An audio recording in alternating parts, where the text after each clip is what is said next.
Hello and welcome to another episode of What's Up Prof. Hi, Martin. How are you, Walter? Well, Martin, the closer we come to the end, the happier I become. Well, I share that enthusiasm. Well, let's open with a word of prayer. Our Heavenly Father, thank you once again for giving us the opportunity to do a discussion like this. We need you to enlighten our minds and help us to discern what it is that you want us to discern, and also to spread the word to the people. So help us and protect us with your angels, and we ask this in Jesus' name. Amen. Amen. Now, Martin, once again, we always start with saying that we are not politicized. Yes. We are observers, right? Very important. And we are trying to fit world events and tendencies into the prophetic picture. And we know that the world will be forced to worship the beast and his image. Yeah. And because it is an issue of worship, there must be a shift from the secular world to the religious world. Yes. And so there must be ideological transitions. And as we discussed, or as we have often discussed, there are these tendencies in humanity, like going from the age of reason to an age where spirituality can again play a part, because the age of reason hasn't satisfied the requirements of the soul. That's true. So our backdrop is quite informative, I think. We can see the movement in do what thou wilt is the whole of the law, to a more biblical-based ideology. Yeah. And the man in the center there is looking at the divide and the shift. He has a white cuff and a pink cuff, and I think people can make them their own decisions as to regard the dichotomy of his thinking. Yeah, that's true. The movement towards the American flag part will definitely then be more legislative and mixed. Not in the biblical sense. Yes. So let's have a look at what you have put together here. I think this could be interesting. We start off with the solar storm, and this is News 24, brought rarely seen aurora to South Africa, but may have caused internet cable outage. So this weekend, extreme solar storm brought a rare aurora sighting to South Africa for the first time since 1989, but also may have been the reason for an internet outage that hit South Africa and several East African countries on Sunday. Martin, did we struggle to upload the last episode? It was quite a nightmare, and I'm sure the people saw that it was late, and it was just out of it. Our networks, cell phone networks, internet. Nothing worked. Yeah. And we struggled for hours and hours and hours to try and upload. And people probably thought, what happened here? But it was beyond our control. We blame it on the solar storm. We blame it. Now, haven't they been talking in the World Economic Forum for a long time about such events which will take place either naturally or unnaturally? They call it a cyber attack. Yes, it could be a military activity. It could be a hostile nation trying to take down networks. Martin, we are not going to take sides here, but is it possible that these are not necessarily natural phenomena, but practice runs? Well, we are labeled as conspiracy theorists. Yeah, well, then be one. Let's theorize a little bit. it's just interesting that there's always we'll see now on these articles. The one says it's this, the one says it's this, the one says it's a natural thing, the other says it's man-made. So, well, Satan is studying the laboratories of nature. So maybe his agents is hard at work. Yes, let's have a look. Here's an article from My Broadband, warning about solar storm that could cause blackouts. A severe solar storm this weekend threatens to trigger blackouts, disrupt navigation, and of course NASA has some interesting photos that they take and put out there for people to peruse. They've had lots of interesting photos in the past that turned out to be Photoshop activities, so let's not be too hard on them. They're probably beautiful photographs with their most special telescopes. This is the first time since January 2005 the US Space Weather Prediction Center has issued a G4 geomagnetic storm watch, the second highest on a 5-step scale, as multiple waves of solar energy bear down on the planet. So the last time Earth was hit by a G5 storm, the worst on the scale, was October 2003, causing power outages in Sweden, damaging transformers in South Africa. Sweden and South Africa are about as far apart as they can come, right? Yeah, the north and the south. Well, I don't think so. Well, this is tongue-in-cheek, but I don't think South Africa has recovered from that one yet, because we still got blackouts going on regularly since especially then. With our electricity system and grid.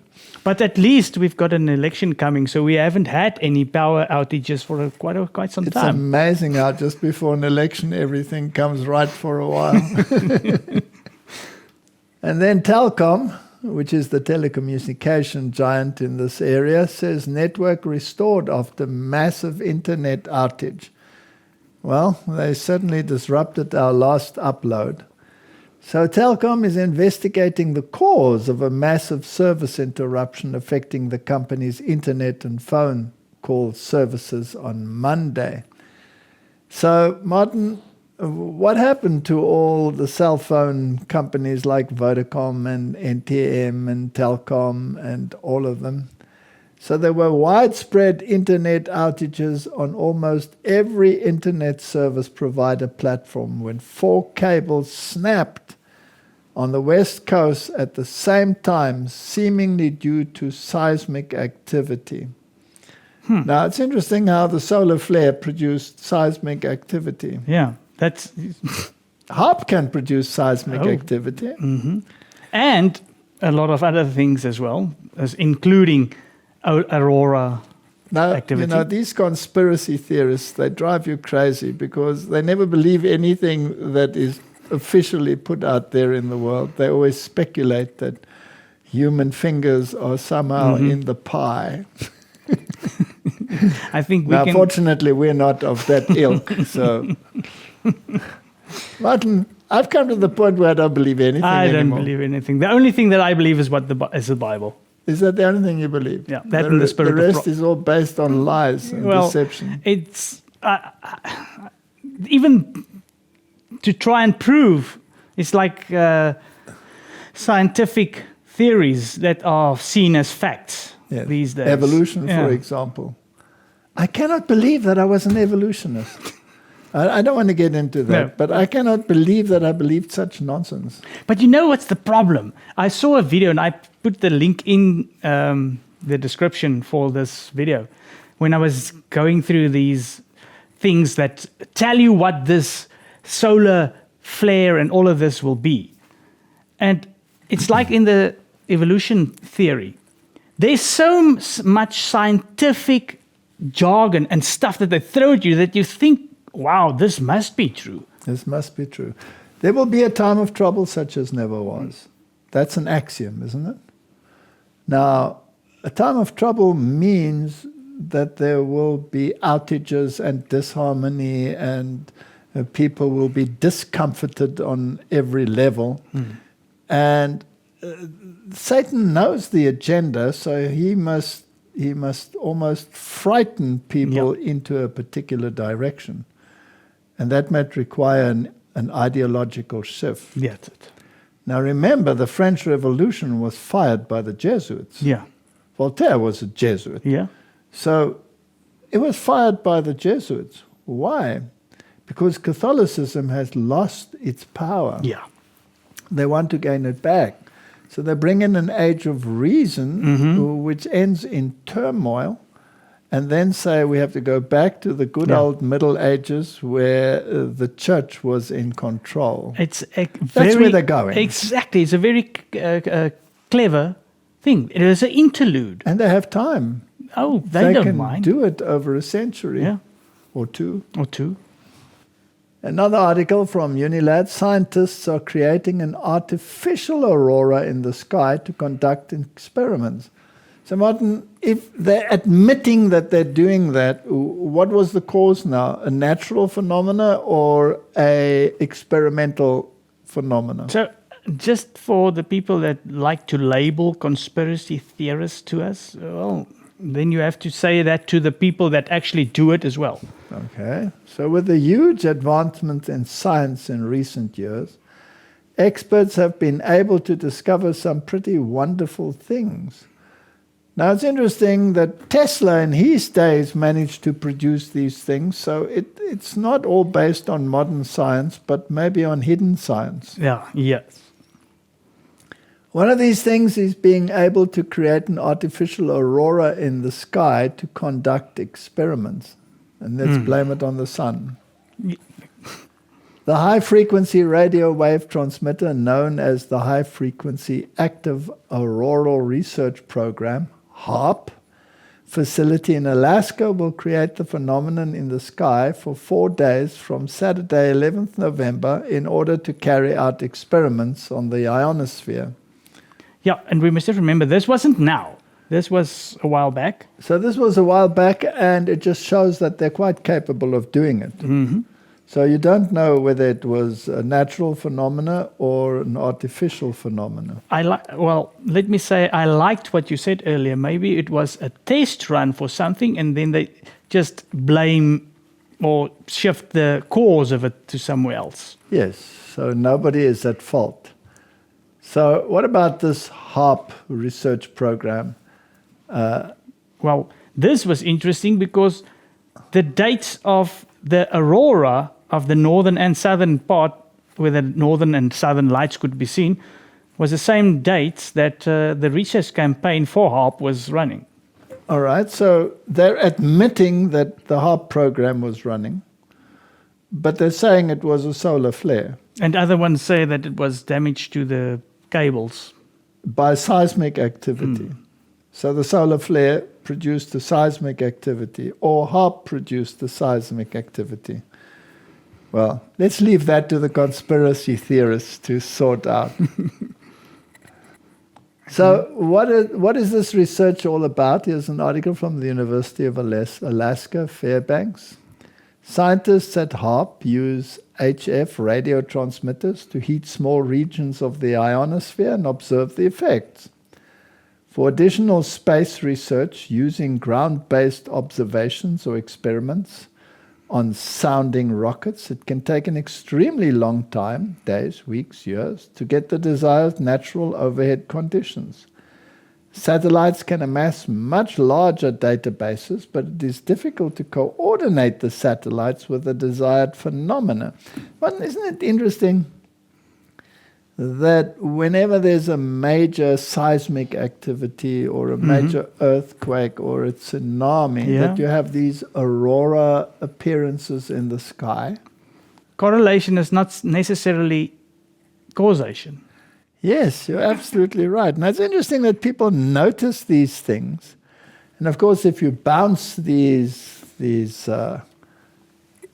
waves off the ionosphere, you can actually focus where they will penetrate, and they can create earthquakes. This is basic knowledge. Yeah, Tesla did that. He actually caused earthquakes. But of course, they will never use it for anything negative. That is conspiracy. So with a facility like HAARP, it is possible to perform an experiment at will to create plasma structures and irregularities, use the ionosphere like an antenna to excite low-frequency waves, create weak luminous aurora-like glows, and a variety of other experiments like earthquakes, tsunamis, etc., etc. Yeah. All right, from experiments with HAARP and with natural phenomena, let's move in the direction of where these fear-mongering things can actually lead to. Exactly. And we're talking about an ideological transition, aren't we? The thing is, all of these tools are used to eventually get to what their plan is. And the ideological shift has to come about because, like you mentioned right at the beginning, we have to go to a religious thing. Yes, it has to, because that's what prophecy says will happen. So here is one of the interesting magazines, America. It's, of course, the Jesuit Review. The Jesuits are not my favorite people, as most people will probably have noticed. Pope Francis accepts invitation to the 2024 G7 summit, the first pope ever to attend. Now, why do we throw something like this in? It's to show that no matter where you stand ideologically, whether you're talking about an LGBTQ flag ceremony within Roman Catholic circles, or whether you're talking about a G7 summit, it somehow seems as if the papacy cannot be left out of the equation. Never. He's never excluded. He's on every side. He's always there. So whether you move from the left to the right or from the right to the left, the Pope's going to be there. That's the missing link that people don't get together. So in a surprise announcement on April 26, the Italian Prime Minister, and it's interesting, she's the one that saw to a shift to the right, back to family and religion and all of these things. Meloni said that Pope Francis had accepted her invitation to participate in the G7 summit in Italy's Apulia region on June 13 to 15. His presence brings prestige to our nation and to the entire group of 7. So the whole world wandered after the beast. I wonder whether she consulted the other 6. Don't think it was necessary. I think they were all on board. They probably all rejoiced. Yeah. Now this gives prestige to the entire meeting. In addition to Pope Francis, Argentina's president, he also does a flip-flop every now and then, doesn't he? Will be one of the guests who are not members of the G7. Isn't it fascinating that they invite as a guest one who is taking also the ultra-conservative shift to the right? That's what you have to open your eyes. That's why we have to be observers. Because a lot of people will be very glad to follow Meloni and Malay. Because they want to get rid of the globalists on all these enemies of humanity. But then you must open your eyes and see where they gather and whose hand they're holding. And aren't they super pro-Trump as well? You see. So Francis met him in the Vatican on February the 12th, where he did a great flip-flop from attacking the Pope to embracing him, right? Yeah. He will attend the G7 working session, especially that part dedicated to artificial intelligence. She described AI as one of the great challenges facing humanity today. Now, when they release something like AI to the world, it is a known strategy in the world that if you have a technology, you must first have it under the belt and control it before you release it to the world. So AI has probably been used in the military for a long, long time already. And now they're pretending that it has just popped its head out of nowhere. Yeah. And now they want to introduce rules and govern it. But in the meantime, we don't know what's happening behind the scenes and how much control they actually do have over Right, it. and I read the other day in the news that the new jets, fighter jets that they are producing, should scare the living daylights out of everyone, and they are totally AI controlled. Yeah. So they already have the technology in place. And now they're saying, well, let's see how dangerous this can be. Mm-hmm. It's like introducing the atomic bomb, right? That's it. Now, Martin, if you want to create an ideological shift in thinking, with what generation would you start? With the old fogies or with the energy of the youth? Didn't Rehoboam do the same? Yeah, Rehoboam also said, let's listen to the youth and discard the old fogies. And the ideological systems of the world, communism or Nazism or whatever they were, they employed the youth. They had the youth brigades. Hitler had the Hitler Youth, and they were the driving force because they were manipulatable. Yeah. That's true. So let's have a look how they can use these things and how they did it in the past and how they can possibly do it today. Inspired by Soviet Union dictators Vladimir Lenin and Joseph Stalin, China's communist leader, Mao Zedong, borrowed from the playbook of the Russian Revolution.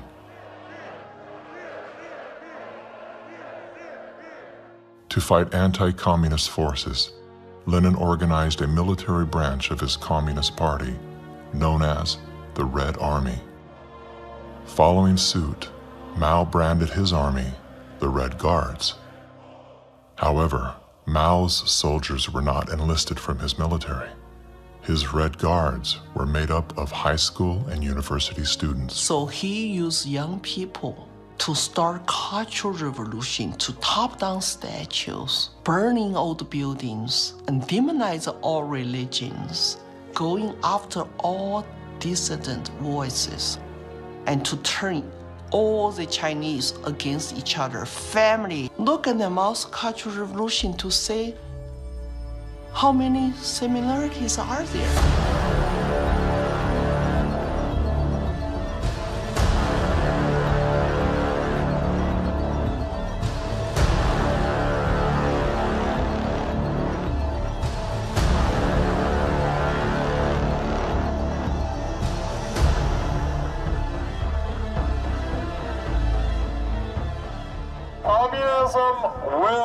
Yesterday, I asked ChatGPT, are there any similarities between today's woke revolution and Chairman Mao's cultural revolution of the 1960s? And it wrote back, how long do you... Now, we hear a lot of talk today about right-wingers, left-wingers, extremists, and moderates. The political spectrum concept, if it has any meaning at all, is a measurement scale showing all the variations in government. Now, the extremists at the zero end would be those who advocate no government at all, the anarchists. The extremists at the other end would be those who advocate total government. And who are they? Well, the communists, of course, but also the Nazis, the fascists. No matter what they may call themselves, if they advocate, the debate is not between conservatives and liberals. It goes back in history long before those words were ever invented. The opposing points of view properly are identified as individualism. The individualist believes that the rights of the individual must not be obliterated by the desires of the collective or the group. The collectivist, on the other hand, believes that the group is more important than the single person within it, and that the individual must be sacrificed if necessary for the greater good of the greater number. The individualists believe that every man has a personal and direct responsibility to provide first for himself, next for his family, and then for those outside his family who may be in need. The collectivist, on the other hand, declares that the individual is not personally responsible for charity, for raising his own children, providing for his aging parents, or even providing for himself, for that matter. This is a group function of the state, of government itself. Modern individualism versus collectivism. Where does the Pope stand on that issue? Oh, on the collectivism side. He despises Yes. individualism. Now, if you have to make a choice between the biblical worldview and a collective worldview, then you have to make an individual choice. Is that not so? That's true. You cannot make a collective choice. No. I cannot hide behind a group religion. No. I have to have a personal decision. We will stand as individuals in the judgment Yes, by you will God. not hide behind the cloak of anybody. So, if the papacy is against individualism, when we have an ideological shift, will he again be against individualism? For certain. So collectivism must rule. Yeah, In other words, there must be collective laws. that's it. And those laws must be obeyed for the sake of the greater good. Yeah, the common good, as we The always common say. good, which is collectivism. And if you refuse to bow down, No. and there were only 3 Hebrew youths who refused to bow down, you could just end up in the fiery furnace. That's it. Is that where we're heading? We saw it, a precursor, and we are definitely heading for that. All right. Now, when you see all these riots in the world today, and you look at the ideologies that are involved, and no matter what the slogan is, the slogan can be anything. It can be LGBTQ, it can be abortion, it can be anti-Semitism, Yes. it can be Black Lives Matter. whatever. Any of these ideologies. Any one of them, then they are a move towards collectivism. Now, what if you can rile up an entire religious group, an entire generation of religionists, to find solace in their collectivism and their ideology? Wouldn't that be equally dangerous? Oh, definitely. You remember we showed that person on Christian nationalism where he said, this is the rules that will be implemented. You can live here, but you'll have to adhere to it. You'll have to adhere to it. All right. So now if you shift from, let's say, a statue bashing, window destroying, building burning, car burning, violence, to the other collectivism, have you actually solved the problem or actually made it worse without knowing? Of course, you've made it worse.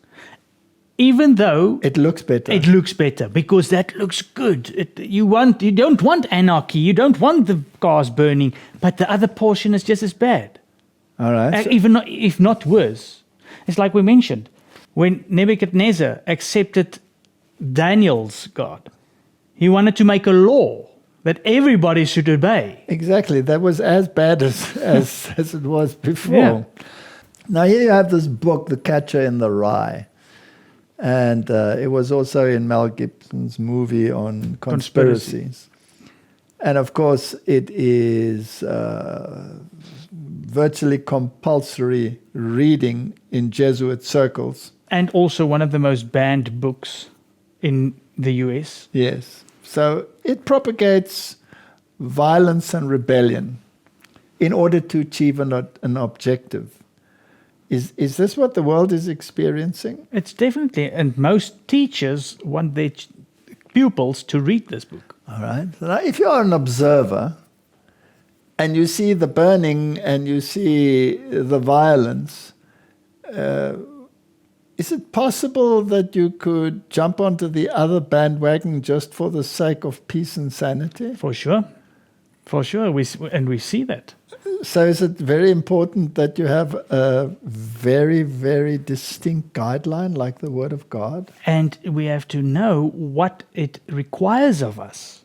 Because some people will get on the bandwagon without even knowing what the Bible really teaches. Okay, so if you want to channel people in a direction and to create an ideological transition, because ideological transitions don't come by accident. No.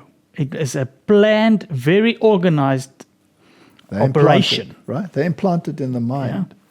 Yeah. And you can use whatever your tools are, and you actually create the tools. Yeah. You create front organizations so that you're never the guilty party. The Jesuits are very good at that. They have all these front organizations and front people. When they are actually the instigators behind the scenes.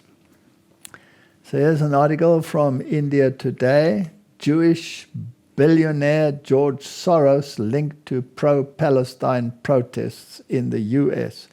Now this man is often portrayed in the media as the great villain. Mm-hmm.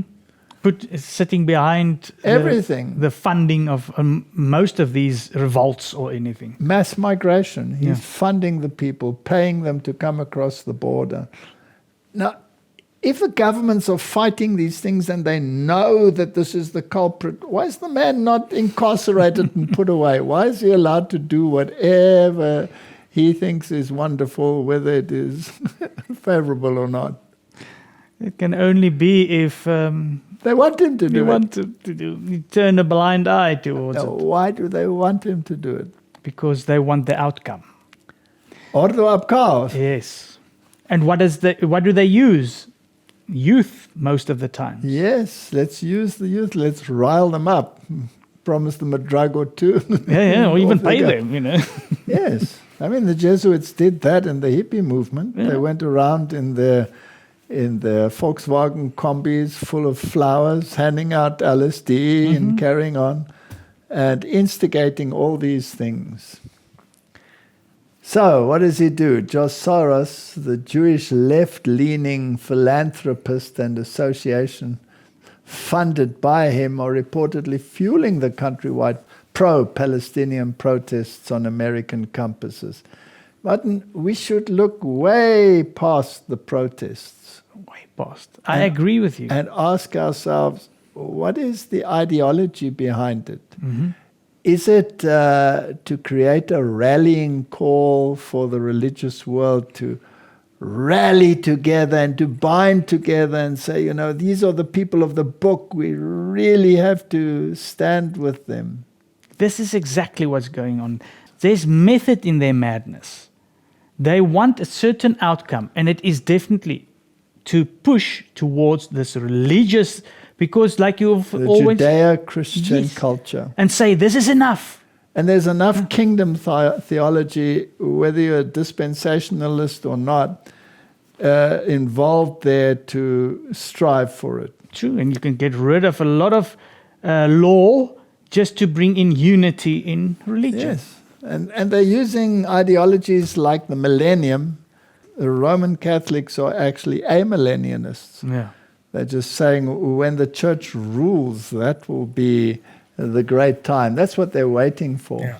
So it has been funded by networks of non-profit organizations, which were in turn funded by Soros, a billionaire who is known as the man who destabilized the Bank of England. He's got so many so-called crimes under his belt, but he's allowed to do just what he wants. And his counterpart is Musk. Yeah. On the conservative side. They're playing a game. Thesis, antithesis, synthesis. Okay, so what are they basically trained to do? Whether they receive money for it or not is immaterial. They are trained to rise up to revolution. That's what they have to do. And a revolution is there to change the mind of someone. To change the mindset. Either for the revolution or against the revolution. So they can even want this revolution, and that's what we believe they're doing, to get people to say, we've had enough of this. We've had enough. We want the other side of the story. We've had enough. So we have a Dutch anti-Islam party. Says it's brokered a provisional coalition deal for a hard-right government.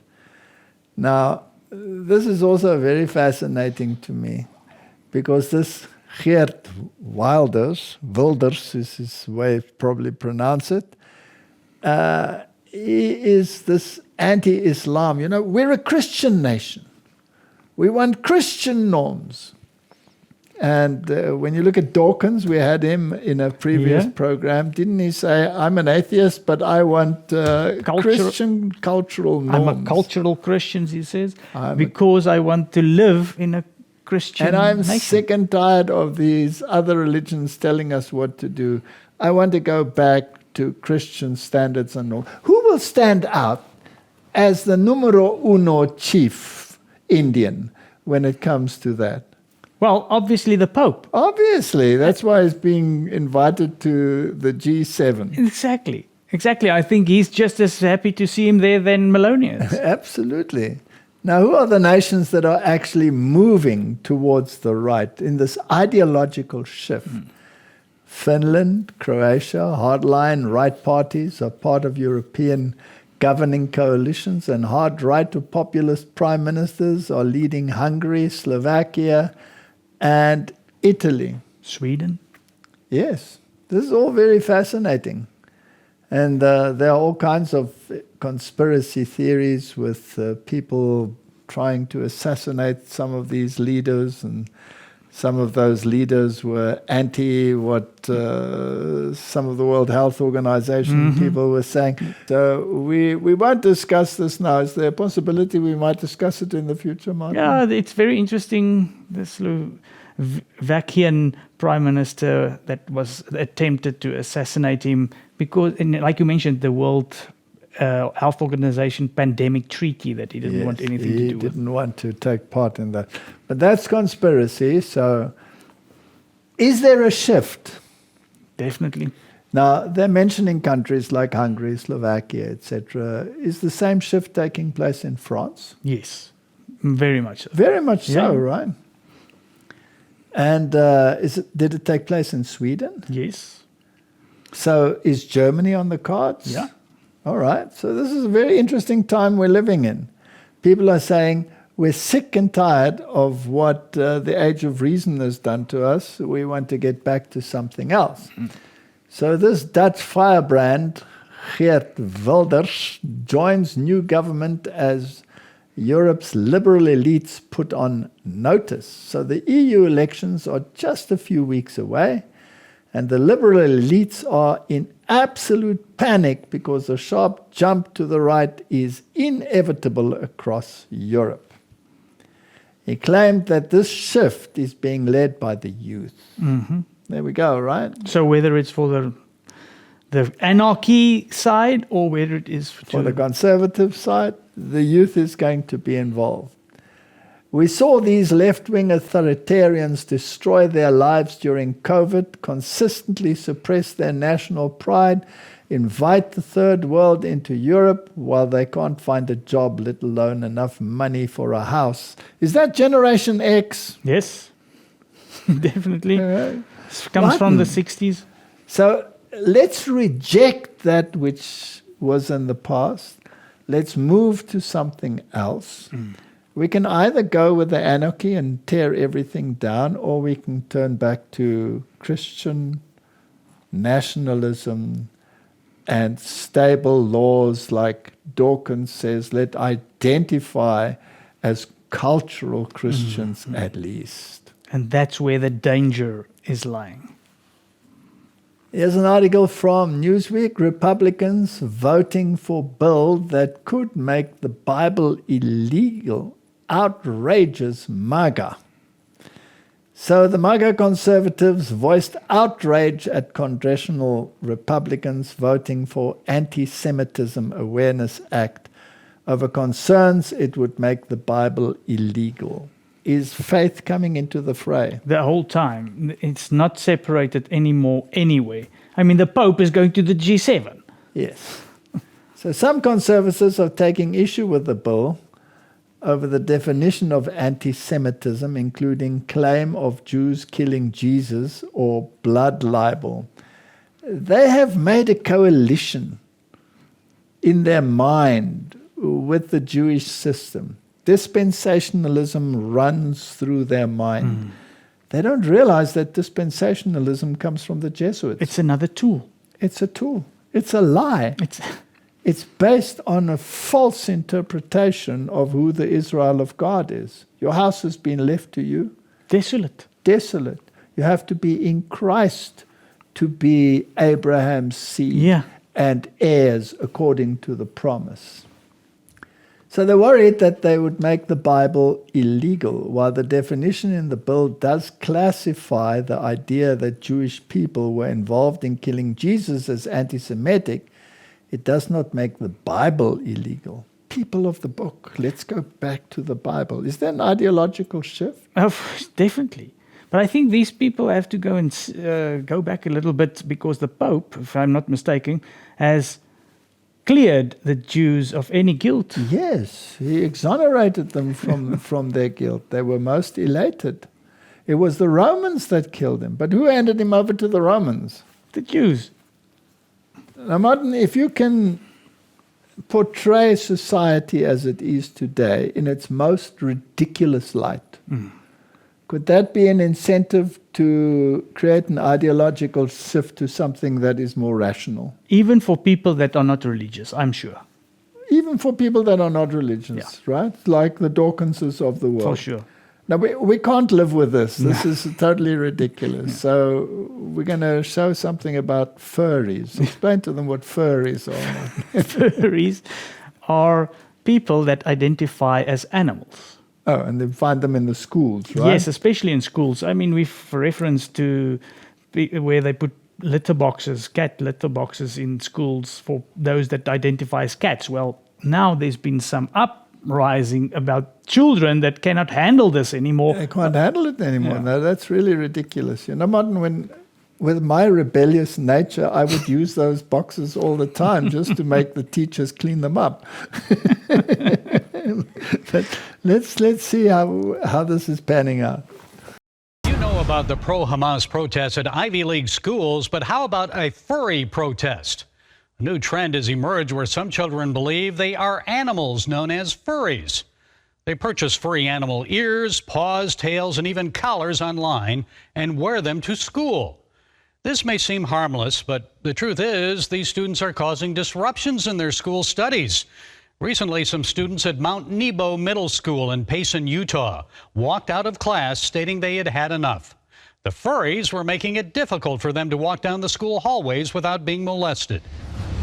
They either bite us, they scratch us, they bark at us, they pounce on us, and then they run on all fours and pounce on people. Actually is not something that's been occurring. In fact, a lot of the information that's been put out there is completely incorrect and inaccurate. However, the students say it is happening, and some parents encourage their kids to act like animals because they believe it's healthy for them to role play and use their imagination. Folks, this is beyond imagination. This is crazy. And we wonder why test scores have declined and this country faces a shortage of about 55,000 full-time teachers. It's time for schools that allow this to happen to crack down against the furries. Humans are not animals. But what do we expect to happen when adults tell children to be whatever gender they feel like being on a given day? And now, whatever animal they want to be. See the progression here? Let's remember that God made us in His image. Male and female He made us for His purposes. We are a reflection of a divine creator, not the animals that He gave us the authority to rule over. It's time to get back to reading, writing, and arithmetic, not eating kibbles and using litter boxes. Sorry, they may be cute and sometimes fun for costume parties, but furries have no place in American classrooms. Martin, what is this? Is this It's just another tool that they're using to get this ideological shift? That's it. This has become from the sublime to the ridiculous. Let's get back to some norms and sensibilities, right? So let's get an ideological shift.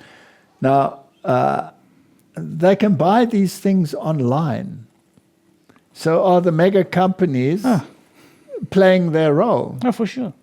Are they just in it to make a buck, or is it to move a trend along in order to get another trend? I think it's both. I think they are helping to move the trend along because the top of the top is really knows what's going on, but the rest is just, we're doing it for profit. So the Hegelian dialectic and the industry and the media, they're all involved. Definitely. Who controls them? Who said this? We're not saying this. The Bible predicted it. Correct. So, Martin, would it be useful if in this climate of ridiculousness, we suddenly see a massive movement, an ideological shift towards religion, And people taking their stand, and particularly media people and stars taking a stand for religious issues. It's bound to happen because, like you mentioned, not everybody wants to be part of the ridiculous. They're going to say, we have to get back some norms. Okay, and they will choose a religion, and then everybody will be surprised and maybe follow suit. True.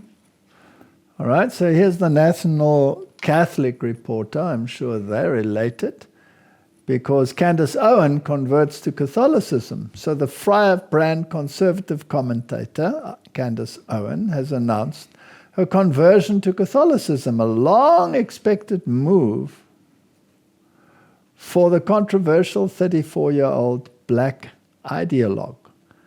So she announced the news on social media on Monday afternoon, April 22nd, describing it as a decision to go home. Now, you know, this go home sounds like Vatican II.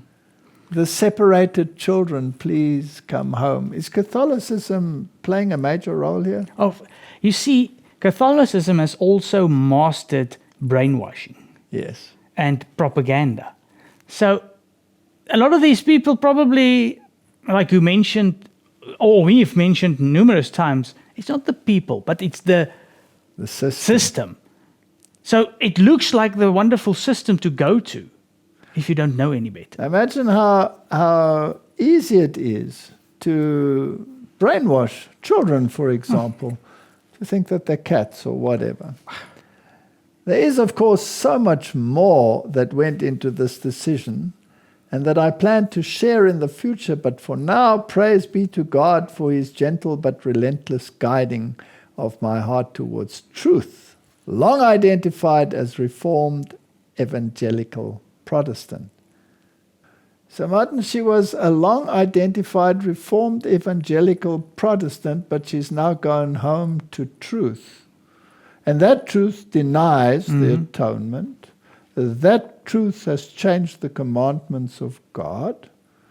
And that truth has replaced Calvary with a Mass. Yeah. And the intercessor for the saints and Mary. Yeah. Now, Martin, this is horrendous, but the world is saying nothing because they've been brainwashed into saying nothing. Exactly. They don't know any better. They don't know any better. But we have to do some about truth again. We have to do some evangelism. Shall we hear what she has to say? For sure. There is a reason why Karl Marx, who you could argue one of the most successful philosophers ever, he is the most successful philosopher. He's in terms of having his ideas implemented in society. Why he wrote so excitedly against the concept of family, not just the Communist Manifesto, but all of his other works too. It became a tenet of the government. If the government wishes to grow and supersede individuals and supersede families, we need to make the nuclear family look bad, because they knew that what it would produce if you don't aspire to family, if you don't aspire to children, is a fundamentally selfish individual, and an individual that is willing to get into this almost intimate relationship with the government. They don't believe in God. They're atheists. They believe in more governance as a solution to everything. Everything is temporal. Everything is instantaneous and in the moment. And so it's interesting that as Russel Brand moves away from his socialist and communist radical-leaning past and moves toward family, he is now also talking about faith. It is our job to die so that as Christ died on the cross, he might be reborn in us. It's not just me that's experiencing a spiritual awakening across the world. There appears to be a return to religion. And obviously, if you were asking me for my personal recommendation, I could only use my personal experience as the basis for a personal recommendation. But across the world, this seems to me like a time where a set of values not derived from the materialist culture are becoming increasingly relevant. When you look at that ghoulish gala that was the White House press correspondents' dinner, it's pretty obvious that we are a rudderless society, damned and doomed. And beautiful.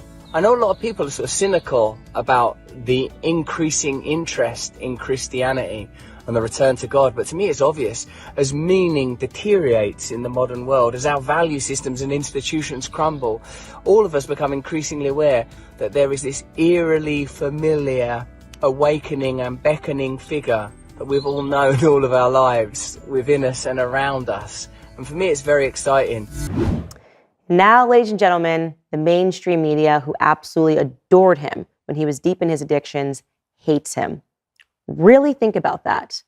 And I will tell you, I am a big believer that Hollywood was created by the CIA. I believe that. I firmly believe that. You can say that's a conspiracy theory. But when I think about all of the societal ills, when I think about how they artificially place people at the top of Hollywood who are preaching toxic principles, routinely anti-family principles, now definitively satanic principles, it just should make you pause and wonder, why is that? Why is that? Why do they reject someone like Russel Brand when he's coming up and recognizing that family and faith is turning him into a good person, and yet adore individuals as they're deep in their addictions? I'm just going to leave you guys with that thought.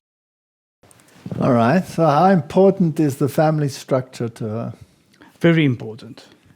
Now, the heart of Catholicism. Exactly. Isn't that the family? It's 100%. And isn't it free time for the family? Yes. And isn't Sunday worship part of that? Yes, the whole Sunday movement is geared towards family. Wasn't that part of Rerum Novarum already? Mm-hmm. Yeah.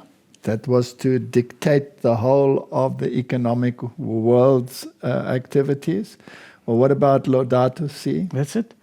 But you see how clever Satan is. And so the ends justify the means. What is Hollywood other than Jesuit theater? So it was to create a scenario that would be despised in the end so that you can get to where you really want to get the pendulum to swing. Is it swinging? They are succeeding in what they've put in plan years ago already. Now, the plan is so brilliant that there must be a super strategist behind it. And that strategist is Satan. Yeah. He inspires people to do certain things. And she admits that Satan is behind it. But she doesn't realize that he might be behind the movement that is taking place now as well. That's the most dangerous part. You know, it is so scary to think, because I know of a lot of people that's caught up in this. You get caught up in it because it seems this is the right thing to be happening. This is right. It's wonderful that she's converted. But now you have to give her the total truth, because you have to get out of this Babylon system. Out of the system. So what is interesting, it doesn't matter who the media mogul is or the mega star or what role he plays. Here you have Bear Grylls helped baptize Russel Brand in the River Thames. And how did this happen?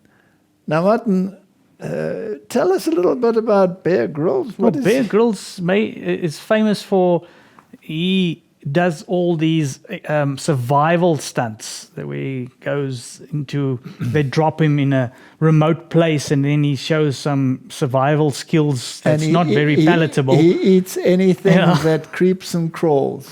And shoves it into his mouth, and everybody is horrified, but he is a well-known figure, and people in the millions watch his antics, right? And if I'm not mistaken, last year he took Russel Brand on an excursion, and they talked a lot about faith. They talked about faith. So now they are helping each other to be baptized.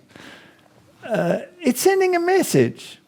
Nick Hilton looks at how Bear Grylls and Russel Brand, who are both linked to the same evangelical immersion program, came to end up in the Thames together. It's sending a message. That's it. And even though it can be a really good, heartfelt conversion, it's unfortunately in this stage still part of their plan. It's still part of the plan, and it's leading towards a particular ideological shift. I think if Satan was sitting back, it doesn't matter if there's some collateral damage in his eyes. Like, say, some of these truly convert, it doesn't matter to him. because he's... As long as he gets the overall picture. Yeah.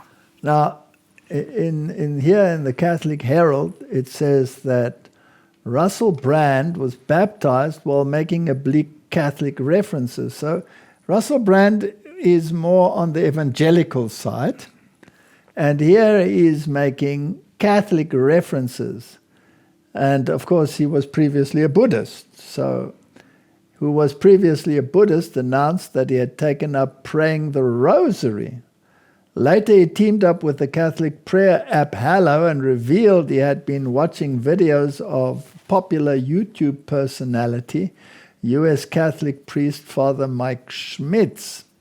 It's also known that Brand has attended an Alpha course, which educates the inquiring on fundamentals of Christian belief and is run by the Church of England, and has attended a Catholic church. So is this a very ecumenical approach? Yeah.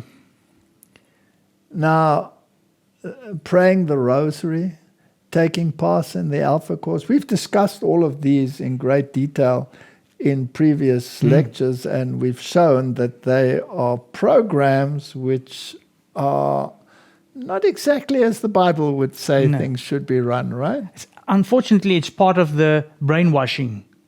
So here we see an ideological transition. Yeah.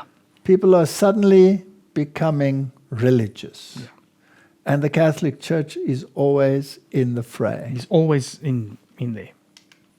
All right. Another point that's quite interesting, Martin, is that Candace Owens has aligned herself with the conservative Catholics.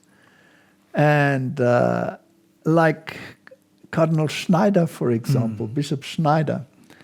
Now, this is very interesting because they're quite vocal against Pope Francis. So they're leaning towards the conservative side. But if you remember, we've mentioned Milei, Xavier Milei of Argentina. He was also very against the Pope on national television. Yes. And where did that end up? Yeah, it ended up with them embracing and gesticulating. It's not just a celebrity here or there, right? This seems to be a real ideological transition. Yeah. So let's have a look at some of the people involved and what impact they have. Why do you think it is that it seems like more bigger name folks are becoming Christian to some degree or another, like Candace Owens and who's that? Rod Schneider, your bride. Yeah, Ian Hersey Lee, Neil Ferguson, Russel Brand, Joe Rogan, Douglas Murray. Rogan. What are you doing with Joe Rogan? Yeah, well, Joe's already he's got a foot in the camp. He's a lot less disparaging of Christianity than he once was, which we all really appreciate. Thank you, well, Joe. Joe figured it out. Yeah. Dawkins called himself a cultural Christian like 2 weeks ago. Well, why? Well, how about because he's terrified of the Islamic fundamentalists? Yes. How about that? Yes. So afraid that he won't speak against them in public. Right, well, there's something to think about. Oh, you mean the Christians had something right? As time rolls on, people are going to understand the need to have some sort of divine structure to things, some sort of belief in the sanctity of love and of truth. And a lot of that comes from religion. A lot of people's moral compass and the guidelines that they've used to follow to live a just and righteous life has come from religion. And unfortunately, a lot of very intelligent people, they dismiss all of the positive aspects of religion because they think that the stories are mere superstitious fairy tales, that they have no place in this modern world, and we're inherently good and your ethics are based on your old moral compass and we all have one. And that's not necessarily true. We need Jesus. I think, for real. Like, if he came back now, it'd be great. Like, Jesus, if you're thinking about coming back right now, now's a good time. Yeah, pretty soon. Yeah, now's a good time. Well, there's a lot of people that think that might be coming. Well, it might be. Mark of the beast. If there is the Christianity part and Jesus wants to come back and save everything, it'd be good right around now. Yeah. Like, don't wait till the election. I agree with the principles that Jesus advocated, and that there's great wisdom in the teachings of Jesus, and I agree with those teachings. And things like Turn the Other Cheek are very important, because as opposed to an eye for an eye. An eye for an eye leaves everyone blind. So forgiveness, is important, and treating people as you would wish to be treated. Love thy neighbor as thyself. Very important. I call myself a cultural Christian. I'm not a believer, but there's a distinction between being a believing Christian and being a cultural Christian. And so I sort of feel at home in the Christian ethos. I feel that we are a Christian country in that sense. But I like to live in a culturally Christian country, although I do not believe a single word of the Christian faith. So, Martin, is there an ideological transition taking place? I think it's a very, very clear. 2 years ago, you didn't see any of this. No. So it's been very rapid. Very rapid. So the last events will be? Rapid ones. Rapid ones. Now, Martin, when you see this shift, should you rejoice or should you become very careful and introspective? Very careful in perspective and really find out, what does God require from you? How important is it that the great controversy gets out there to people? Well, I believe that it's probably, except for the Bible, one of the most important books that must be spread around the world now. Absolutely, because we are right there. We are seeing the foundations being laid for what the Scripture says is going to happen. Yeah. And people need to be aware of it. And we are not here to denigrate these people. We're not here to say that their experiences are not genuine. But we do have an obligation to warn them as to where it's heading. Yes. America needs Jesus. America doesn't need to turn over a new leaf. America needs a new life. And new life is only given on God's terms as the sheer grace of God. That's how it's got to be. And so what we need is preachers, Christian preachers, who will stop being ashamed of the name of Jesus and preach the gospel, and preach the gospel as though it's supposed to spread out into the streets after the service. So too many churches are Jesus boxes where you go in, you have your meeting with Jesus in your box, and then you go out and live pretty much like everybody else. That's right. You try to keep your nose a little bit cleaner than the average guy, but you still fit right in. But I believe he does. So I believe that if our nation were destroyed for our arrogance and conceit by fireballs from heaven, if God were to do that, it would be not unjust. It would be a just judgment. We have been arrogant in the extreme. And I would say the central arrogance, there's fruits of this arrogance downstream, the 60 million children who were aborted, the various things that we do, the going around the world preaching at people how to get their life together. Threatening them, killing them. When we don't know how to live our lives. All of that. That's the fruit of the central sin.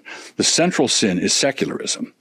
The secularism is that we can live decent, orderly lives without Christ. We don't need God in order to live placidly the way we did in the Eisenhower years with black and white sitcoms where Father knows best, and we can do that. And I'd say, yeah, okay, how's it going? The grand secular experiment is now at a point where they don't know what a girl is. That's because secularism is not a biologist, right? They can't tell you what a girl is. They can't tell you what a human being is. And if they can't tell you what a human being is, how can they tell you what human rights are? Well, they can't. And more than that, they don't want to, because they want to move us around as though we are just pieces on the board that they, to gratify their whims and their theories. So secularism is the idea that we can establish agnosticism or atheism as the official faith of the country and govern ourselves decently without reference to God. That is radically false. We can't do it. Has it ever been achieved anywhere in history that you're aware of? No. Well, Martin, that just hit the nail on the head. The enemy, the sin, is secularism. Yeah. Now, isn't that king of the south? Exactly. Pushing against the king of the north, which is religion. But isn't he sitting at the same table and planning this with the king of the north? And that's what we've been saying the whole time. So the Jesuits create the one atmosphere in order to bring about the other atmosphere. It's called Hegelian dialectic, right? And it's working very good. It's working. They obviously practiced it in communism. They've practiced it in Nazism. They're very good at it.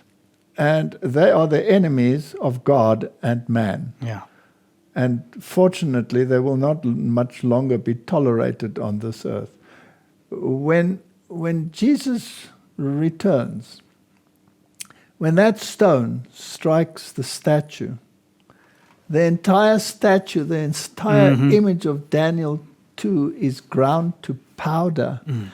That means the entire political system that has been erected on this earth is ground to powder, and then it is blown away. Not a vestige of it will remain. And if you do not make the right decision now, then you will be blown away with that dust. That's it. Never to exist again. And this is very serious. If you just say, where are we in the stream of that statue? Yes.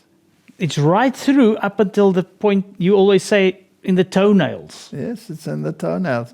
And the violence that we see in the world and the confrontation, this is a typical North-South ideological confrontation.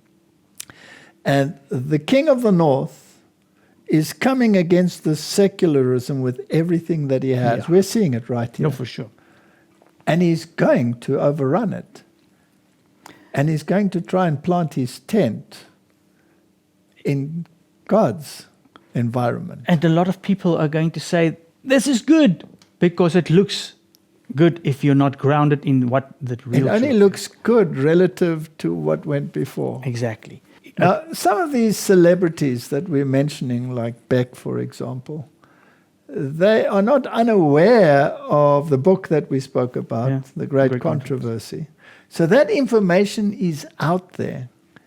But my problem is, Martin, that the noise that is created might just drown that voice of reason that is there amongst them. There's so much noise that if we do not focus a bright beam on that information, it will be lost. That's it. So even if you have, and that's a very good point, even if you have the Great Controversy on your shelf, doesn't help you. Nothing. Even if you've read it and you put it back on the shelf, still doesn't help you. So a whimper won't cut it. No. It has to be a loud cry. Yeah. This is The Great Controversy by E.G. White. It is about the battle between good and evil. We are seeing that play out more and more in the world around us every day. This book, next to the Bible, to me, is probably the greatest book I've ever read. You know why? Because it tells about the past and the present and the future. When we turn away from God, from His true principles of the Bible, we all get ourselves in trouble. And I believe this nation today is in great trouble. We need to get back to biblical principles that are practical in our everyday lives. This great controversy will change people's lives. Even the great Paul Harvey, when he was alive, told me personally this is one of the greatest books that he had ever read. It's an amazing book. And you know, Glenn was just telling me this is the one that people sent to him more than anything. I get books sent to me all the time. People send me books. That book is sent to me more than any other book. I bet I have received in the last 5 years 500 copies of that book, easy. So Martin, the information is there. And this is 10 years old, the video. Yes, all right. So the information is there. Yeah. But the bright beam is not focused on it because people are running with a noise. Yes. What is our task? Our task is to pinpoint them to the truth. Okay. So this is the entire focus of the ministry. Amen. To bring this truth to the world. So this discussion has transcended the age of reason. Yes, you can see that the age of reason, even Dawkins, okay, sure, but it's moving into another direction. Yes, wasn't his evolutionary theory supposedly based on reason? Yeah. When there was no reason to base it on in the first place. But let's listen how these media people are actually speaking. Let's just hear what they have to say. So you bring up God. So let's go to an even bigger picture. When I said, when does it start? I think, when a third of the angels were lost, and Satan is cast out. That whole argument was about individual choice. You are going to choose. You are going to, yes, you're going to suffer and you're going to, whatever, but you will have freedom of choice. Satan said, no, you don't want all to suffer. You don't want all of that. What kind of person are you? I thought you were a good guy. Now you're making everybody suffer and you're saying some of us are going to be lost. I'll tell them what to do. I think what we're experiencing now is the same battle that is found in the falling of a third of the angels. And it's the same, I think it's the same argument as well. How do you get a third of the angels who are seeing God all the time, praising him, standing there? They know who he is. How do you get them to turn on him? You have to make him into a monster through compassion. You have to say, he wants some of you lost. He's not going to save everybody. He wants you to suffer. I'm telling you there's a way to not suffer. What do you think of that theory? You're absolutely correct. And one of the things that you see, and this has been going on for hundreds of years, is this movement to try to make that exact argument, right? God is oppressive. God's got all these rules for your life. How mean of him to say that you shall not and you must do this. Why not have total freedom? And you see actually a lot of self-proclaimed Satanists make these arguments. Do what thou wilt shall be the whole of the law, right? We don't need to obey those silly moral codes. Who does God think he is to impose those things on us? And for a long time, those kind of base instincts, especially in the Western world, were held in check because the rest of society said, no, wait, these are important. these are good things. But now we see that breaking down after a period of multiple generations of constant attack, indoctrination of multiple generations of children. And so we're now moving into a new phase of the battle. But I agree with you. This is all the same struggle between good and evil that's been going on from the dawn of humanity. And it's maybe a new phase in that battle, but ultimately the core of the battle is still the same. And what stands out in that discussion is these moral laws. We don't need them. That's what society thought. But look where it's gotten us, right? In the past, when those norms were adhered to, society was relatively orderly. Yeah. Now we have all of this chaos. Is this an invitation to bring those moral laws back? Definitely. But there's a kicker. There's a catch. There's a catch, because there's always a catch when Satan is involved. Which moral law will they bring back? The Catholic one. The Catholic version. Does that have the fourth commandment in it? Yes. No, it doesn't, Martin. It has a third commandment because they chucked the second one out. Of course, yes. And they've changed the day. Yeah. What about the second commandment? That's gone. Gone. Then split 10th commandment into two. Yes. So, Martin, here's an interesting point. They're going to run with the Catholic version. Of course. And the problem is the mark of the beast. Yes. They will not grasp it completely because it's linked to the fourth commandment. So if I could make an appeal to Glenn Beck, if you have 500 copies of The Great Controversy, please just read one. Yeah. Just one. So by the decree enforcing the institution of the papacy in violation of the law of God, our nation will disconnect herself fully from righteousness.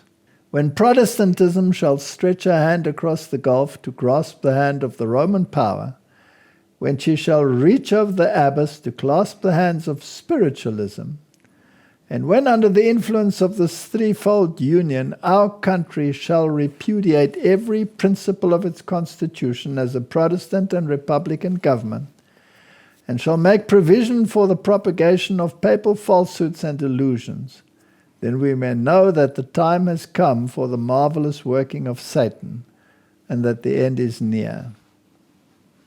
So is the end near, Martin? I believe so. I believe so, definitely. As the approach of the Roman armies was a sign to the disciples of the impending destruction of Jerusalem, so may this apostasy be a sign to us that the limit of God's forbearance is reached, that the measure of our nation's iniquity is full, and that the angel of mercy is about to take a flight never to return. The people of God will then be plunged into those scenes of affliction and distress which prophets have described as the time of Jacob's trouble. Now, the sad part is that these people sincerely want to put this record straight. But they've been lied to. And they fall into a trap. Whose job is to warn against the trap? The church. The remnant church. Now, if the remnant church doesn't do that, aren't they failing in their commission from God? Of course. Now, what if some people within the ranks say that if you actually do that, you're a terrorist? Yeah, no, then then let there be even war. That's it. Unfortunately, that is not what we are for. This church is not an ecumenical gathering church. No. The judge of all the earth is soon to arise and vindicate his insulted authority. The mark of deliverance will be set upon the men who keep God's commandments, who revere his law and who refuse the mark of the beast or his image. God has revealed what is to take place in the last days, that his people may be prepared to stand against the tempest of opposition and wrath. Those who have been warned of the events before them are not to sit calm, expectation of the coming storm, comforting themselves that the Lord will shelter his faithful ones in the day of trouble. We are to be as men waiting for the Lord, not in idle expectancy, but in earnest work. With unwavering faith, it is no time now to allow our minds to be engrossed with things of minor importance. While men are sleeping, Satan is actively arranging matters so that the Lord's people may not have mercy or justice. The Sunday movement is now making its way in darkness. This is exactly what we are seeing. And we show it. You can see this. And we cannot be quiet. The leaders are concealing the true issue, and many who unite in the movement do not themselves see whether the undercurrent is tending. They don't see it. No. Unfortunately, like I said, there's a lot of people that are probably honest, and yes, but you have to wake up. Its professions are mild and apparently Christian, but when it shall speak, it will reveal the spirit of the dragon. It is our duty to do all in our power to avert the threatened danger. We should endeavor to disarm prejudice by placing ourselves in a proper light before the people. We should bring before them the real question at issue, thus interposing the most effectual protest against measures to restrict religion, liberty of conscience. We should search the scriptures and be able to give the reason for our faith. Says the prophet, the wicked shall do wickedly, and none of the wicked shall understand, but the wise shall understand. Well, Martin, the Bible says that the wise will turn many towards righteousness. So let's preach righteousness. Amen. And righteousness means right doing. Yeah. And righteous doing means being in conformity with the law of God and not with the law of man. Amen. Let's pray. Heavenly Father, the world is experiencing an ideological transition. And precisely what the Bible predicted is happening. And yet the world is fast asleep, not knowing about the trap that has been set for them. And there are a few that understand the issue. Help them to speak with a loud voice, is my prayer in Jesus' name. Amen. Amen.